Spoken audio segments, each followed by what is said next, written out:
실을 코에다가 집어넣어서 코를 높이거나 아니면 반영구 필러를 코에다가 집어넣어서 수술을 받으시는 분들이 많이 늘고 있습니다. 실을 넣거나 반영구 필러를 넣었을 경우에 시간이 지나면서 여러 가지 부작용이 생겨서 저한테 와서 재수술하는 분들이 요사이 부쩍 늘고 있습니다.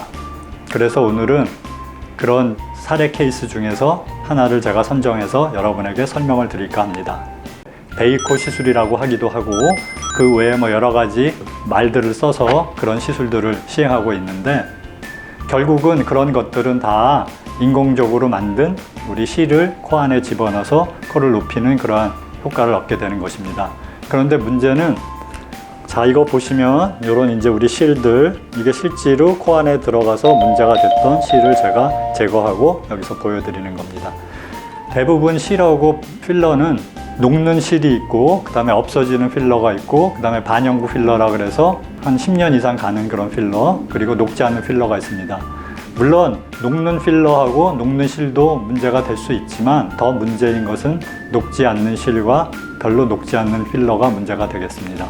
이러한 실들이 코 안에 들어가서 있다 보면 세월이 지나면서 여기다 흉사를 갖다가 만들게 되면서 겉에서 만져지거나 또 비쳐 보이거나, 아니면 시간이 지나면서 이 날카로운 실이 코가 움직임에 따라서 밖으로 뚫고 나오거나 염증이 생기거나 해서 재수술을 받으러 오시는 분들이 많이 늘고 있습니다.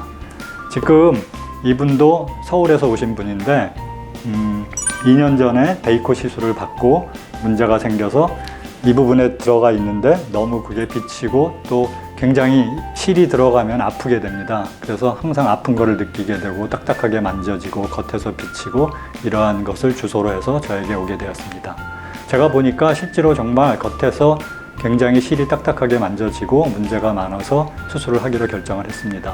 그래서 코를 열고 들어가서 봤더니, 자, 지금 요게 들어가 있던 부분인데 지금 이게 실리콘이 아니고 이 하나하나가 다 실입니다. 실이 지금 제가 볼 때는 한 30개 정도 한꺼번에 코 부분에 들어가서 이것이 들어감으로써 여기에 흉이 형성이 돼서 이렇게 뭉쳐지면서 딱딱하고 아프고, 그 다음에 밖에서 볼 때 만져지고 표시가 났던 겁니다. 문제는 이거를 제거하게 되면 실만 바로 제거가 되는 게 아니고 이 실에 같이 딸려 있는 살이라든가 흉이 같이 제거가 됩니다. 그러니까 원래 있던 자기 조직도 어느 정도 손상이 오게 됩니다.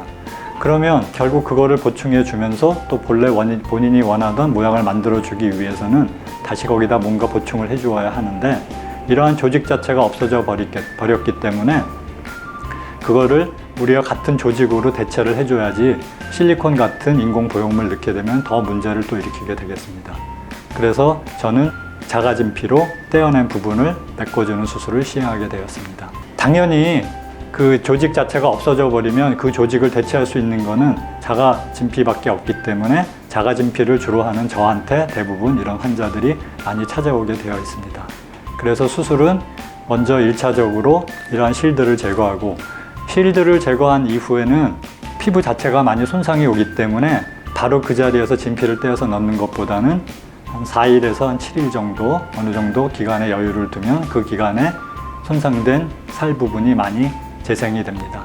그래서 그 이후에 2차로 자가진피를 띄어서 집어넣어줘서 성공적으로 수술을 마쳤습니다.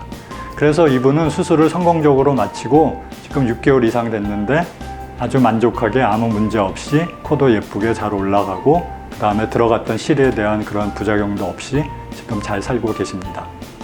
자가진피에 대한 또 자세한 그런 모르는 점들은 자가진피 수술에 대한 유튜브 찍은 게 있습니다. 그거를 가서 참고해 주시면 많은 도움이 되실 겁니다. 감사합니다.